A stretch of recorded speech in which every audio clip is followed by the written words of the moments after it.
ಕಲ್ಯಾಣ ಸಂಸ್ಕೃತಿ. ಕಲ್ಯಾಣ ಸಂಸ್ಕೃತಿಯಲ್ಲಿ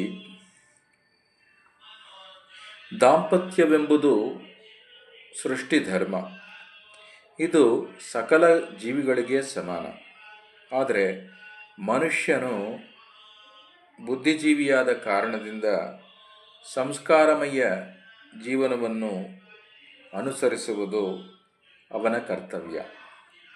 ಅಂತಹ ಬದುಕೆ ಸುಖವನ್ನು ಆನಂದವನ್ನು ನೀಡಬಲ್ಲುದು.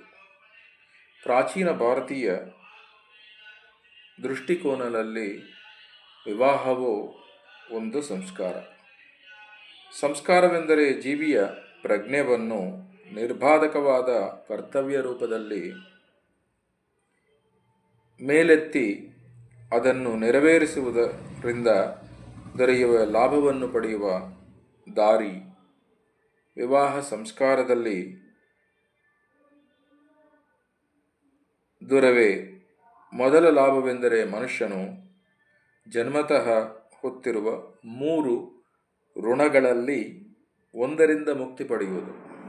ಮನುಷ್ಯನ ಆಜನ್ಮ ಋಣಗಳು 3: ದೇವಋಣ, ಪಿತೃಋಣ, ಋಷಿ ಋಣ.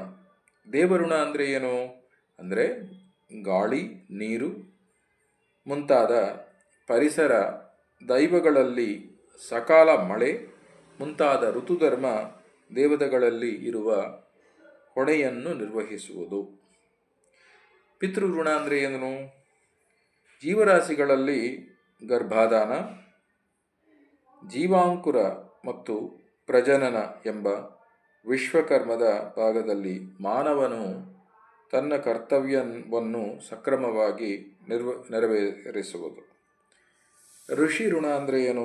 ಇಂದಿನ ಸುಖಜೀವನಕ್ಕೆ ಕಾರಣವಾದ ಮಾರ್ಗಗಳನ್ನು ಸಂಶೋಧಿಸಿದ ಸಮಸ್ತ ವಿಜ್ಞಾನಿಗಳು ಅಂದರೆ ಋಷಿಗಳಿಗೆ ನಾವು ಋಣಿಯಾಗಿದ್ದೇವೆ.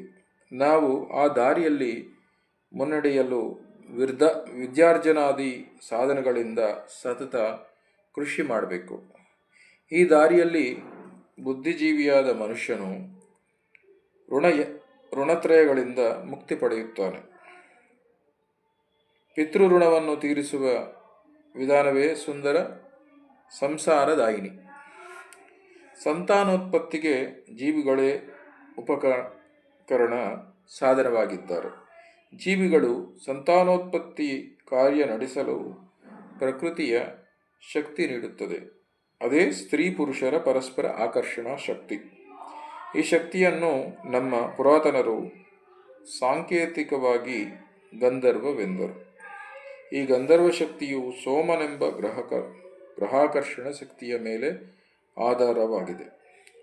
ಸೋಮನು ಭೂಮಿಯ ಉಪಗ್ರಹವಾದ ಚಂದ್ರನ ಮುಖಾಂತರ ಭೂಮಿಯ ಜೀವಿಗಳ ಮೇಲೆ ಆವರಿಸಿ ವಯಸ್ಸು, ಲಾವಣ್ಯ, ಆಕರ್ಷಣ ಮುಂತಾದ ಮನೋಧರ್ಮಗಳನ್ನುಂಟು ಮಾಡುವೆನು. ಈ ಮನೋಧರ್ಮಗಳನ್ನು ಪ್ರಕೃತಿಯ ಸಹಕಾರದಿಂದ ಪರಮಾರ್ಥ ಸಾಧನೆಗೆ ಉಪಯೋಗಿಸಲೆಂದು ಮನು ಮುಂತಾದವರು ಸಂಕಲಿಸಿದ ಮಂತ್ರ ಪುನೀತವಾದ ಮಾರ್ಗವೇ ವಿವಾಹ ಮಾರ್ಗ. ಧನ್ಯವಾದ.